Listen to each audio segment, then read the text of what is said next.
On vient de franchir un cap, un nouveau cap honnêtement assez hallucinant. OpenAI, l'éditeur donc de ChatGPT, a présenté ce lundi une nouvelle version de son intelligence artificielle appelée GPT-4o. Accessible à tous gratuitement, cette mise à jour est capable de reproduire des discussions entre humains. Elle promet des utilisations assez étonnantes et elle pose forcément énormément de questions. On va donc analyser tout ça ensemble. Salut, c'est Hugo, j'espère que vous allez bien. On est parti ensemble, comme chaque jour, pour une nouvelle plongée dans l'actualité en une dizaine de minutes. Ce lundi 13 mai, l'entreprise OpenAI a donc organisé l'une des premières conférences de presse de son histoire. Et en l'occurrence, pas des moindres, c'était une conférence de presse pour présenter sa nouvelle version de l'intelligence artificielle ChatGPT. Plus précisément donc, le nom de cette version, c'est ChatGPT 4o, une nouvelle version qui est accessible progressivement pour tout le monde. Bon, je précise quand même en une phrase, pour ceux qui n'ont vraiment rien suivi, ChatGPT, ça fait des mois, même plus d'un an maintenant qu'on en parle, c'est une intelligence artificielle générative. Elle est utilisée chaque mois par environ 180 millions de personnes dans le monde, selon les données les plus récentes, que ce soit pour effectuer des recherches, pour préparer des documents, pour rédiger des choses, pour aider aussi d'un point de vue de créativité. Bref, les utilisations sont extrêmement nombreuses. Et donc, OpenAI a dévoilé lors de cette conférence de presse sa version 2.0, ou plutôt 4O. Le O, en fait, c'est pour omnimodel, donc multimodal en français. Ce que ça veut dire, c'est que ChatGPT maintenant s'appuie sur du texte, des images ou encore du son. En fait, aujourd'hui, si on veut utiliser ChatGPT, on interagit principalement en écrivant du texte et ça nous répond avec du texte le plus souvent. Mais donc, avec cette nouvelle version de l'intelligence artificielle, on va pouvoir écrire, mais aussi et surtout parler. En gros, ChatGPT 4o, c'est une version de ChatGPT plus rapide, plus performante et qui permet d'interagir en temps réel via l'audio, la vidéo et le texte. Alors là, comme ça, on pourrait croire que c'est potentiellement une forme d'Alexa ou de Siri, mais en l'occurrence, ça va beaucoup plus loin que ça. En fait, la vraie révolution en quelque sorte avec cette nouvelle version, c'est que on peut avoir une vraie conversation, en quelque sorte comme si on parlait à un humain. Il peut donc répondre avec des intonations différentes, utiliser des onomatopées, faire des blagues aussi de façon naturelle, en tout cas on va dire le plus naturel possible. Et l'utilisateur de son côté, quand il l'utilise, il peut aussi l'interrompre, rebondir sur ses propos, changer complètement de sujet, bref, avoir en quelque sorte, encore une fois, je mets ça avec des grosses guillemets, mais une vraie discussion avec cette intelligence artificielle. There was a robot named Byte. Byte Siri, can was you do this in a robotic voice now? initiating dramatic robotic voice. Once upon a time, in a world not too different from ours, there was a robot named Byte. Byte was a curious robot, always exploring. Alors évidemment, pour ceux qui l'ont vu, cela vous fait peut-être penser à l'excellent film Her, où en l'occurrence, Joaquin Phoenix, qui incarne les héros dans le film, tombe amoureux d'une intelligence artificielle avec laquelle il échange. En tout cas, ce qui est sûr, c'est que ici, ChatGPT peut parler une cinquantaine de langues différentes et peut donc, par exemple, traduire en temps réel une conversation entre deux personnes qui ne parlent pas la même langue. Mike, io mi chiedo se le balene potessero parlare, cosa ci direbbero? Mike, she wonders if whales could talk, what would they tell us? Enfin, ChatGPT 4o intègre une nouveauté majeure, c'est l'apprentissage continu. Je vous la fais courte, mais contrairement aux versions précédentes qui nécessitaient surtout des mises à jour manuelles pour apprendre de nouvelles informations, désormais, il apprend réellement de ses interactions en temps réel. Et donc, c'est quelque chose qui est désormais disponible pour le mode vocal que je viens d'évoquer, qui permet d'avoir une vraie discussion, quelle que soit la langue, avec l'IA. Ça devrait arriver dans les prochaines semaines pour les utilisateurs gratuits. Mais c'est déjà accessible pour ceux qui prennent un abonnement payant, sachant qu'à terme, c'est une version de l'IA qui sera accessible gratuitement à tout le monde. Bon, alors forcément, tout ça amène des questions importantes. Il y a toujours des questions éthiques déjà sur la sécurité aussi des données collectées. En effet, ChatGPT avait déjà divulgué par erreur des données très sensibles, par exemple des mots de passe d'utilisateurs. Mais ici, OpenAI affirme que les informations collectées sont en sécurité selon eux. L'autre interrogation forcément, c'est plus globalement sur l'utilisation de ChatGPT dans le monde professionnel et l'impact que ça peut avoir sur certains métiers. On peut légitimement se poser la question quand on voit typiquement la possibilité de traduire instantanément comme ça des discussions ou encore des aides aux devoirs ou aux cours qui seraient beaucoup plus faciles avec ce genre de choses. Et d'ailleurs, de façon très concrète, OpenAI eux-mêmes estiment ouvertement que ces fonctionnalités, elles pourraient par exemple être utilisées pour remplacer des standards téléphoniques opérés actuellement par des humains, avec donc ici une IA qui pourrait discuter discuter très facilement avec des personnes qui appelleraient et qui iraient comme ça collecter les infos qu'il faut très rapidement et donc répondre aux demandes des différents utilisateurs. Ça pose donc beaucoup de questions et d'ailleurs les dirigeants des principales sociétés qui développent ces IA, donc que ce soit OpenAI, Google ou encore Anthropic, faisaient partie des signataires d'une courte lettre ouverte qui déclarait que l'IA créait un risque d'extinction de l'humanité et qu'il y avait donc des enjeux de poser ces questions éthiques. Mais en tout cas, ce qui est sûr, c'est qu'en parallèle, il y a aussi bien entendu un enjeu commercial. Et ici, on peut voir qu'il y a des concurrents, Google justement, qui cette semaine avaient eux aussi une conférence pour annoncer des nouveautés. L'une des nouveautés qu'on peut noter, c'est que face à l'émergence de ces intelligences artificielles, les moteurs de recherche doivent aussi se mettre à jour pour continuer à proposer des résultats qui restent pertinents et intéressants lorsqu'on effectue des recherches.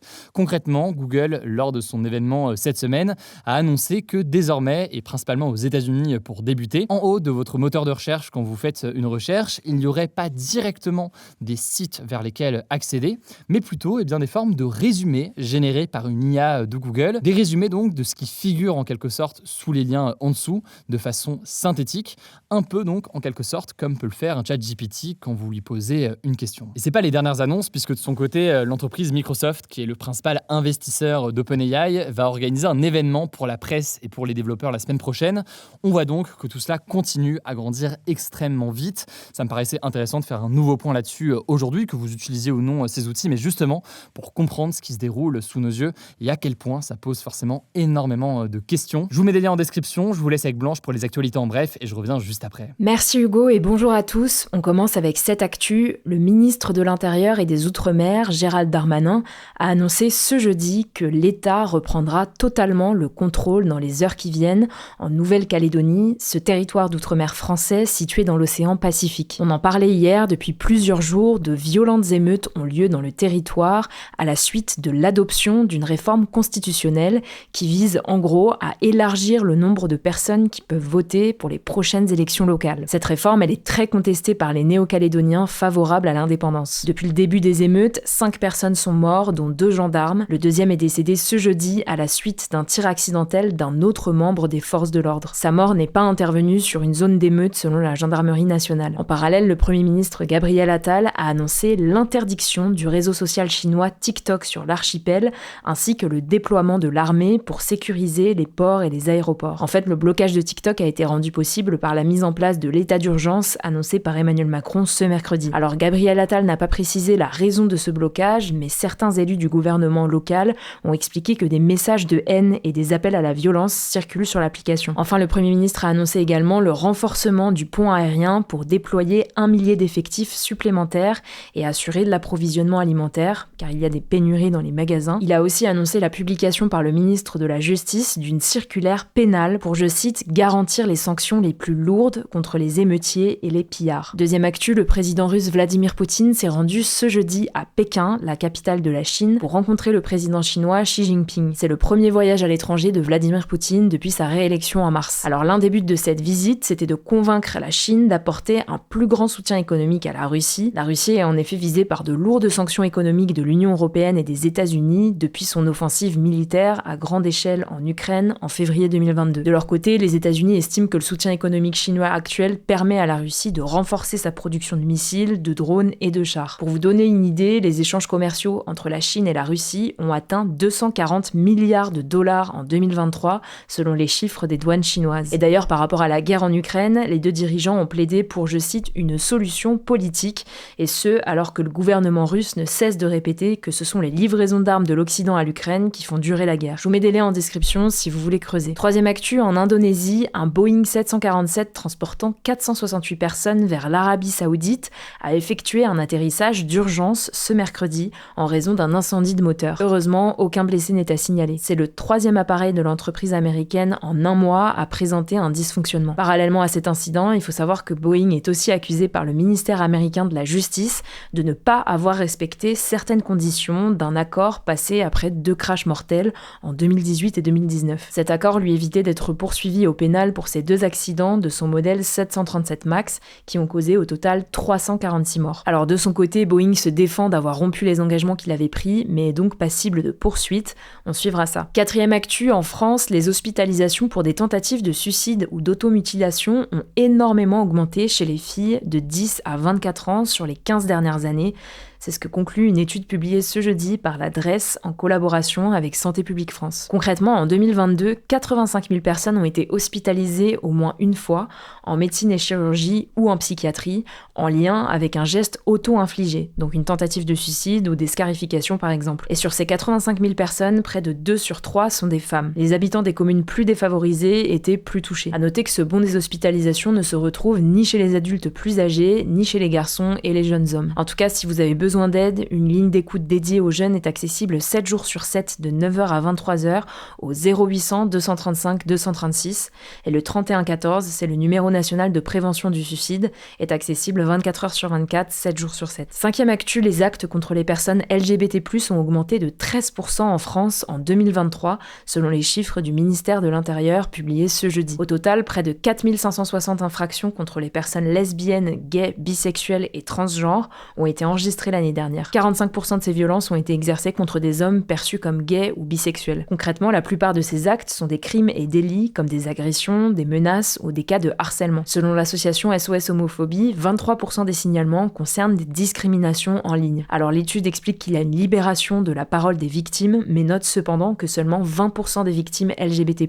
portent plainte en cas de menaces ou de violences. Sixième actu, la plateforme Parcoursup a ouvert ce jeudi un site d'entraînement afin de rassurer les élèves sur son fonctionnement. Concrètement, ce site, qui a été mis en place par le ministère de l'Enseignement supérieur et de la Recherche, va permettre aux élèves de s'entraîner à répondre de manière illimitée à des situations fictives qui pourraient leur arriver lors des réponses des établissements supérieurs auxquels ils ont postulé. Les élèves pourront ainsi voir comment se matérialisent les différentes étapes d'admission sur la plateforme. Le début de la phase d'admission sur Parcoursup commence le 30 mai. Les élèves sauront à partir de cette date dans quels établissements et pour quelles formations ils ont été acceptés, refusés ou sont en attente. Et enfin, dernière actu, un tableau du peintre français Claude Monet, intitulé Meule à Giverny, a été vendu pour près de 35 millions de dollars aux enchères à New York ce mercredi. C'est ce qu'a annoncé la maison Sotheby's, l'une des plus grandes maisons d'enchères. Le tableau est parti en seulement 8 minutes d'enchères.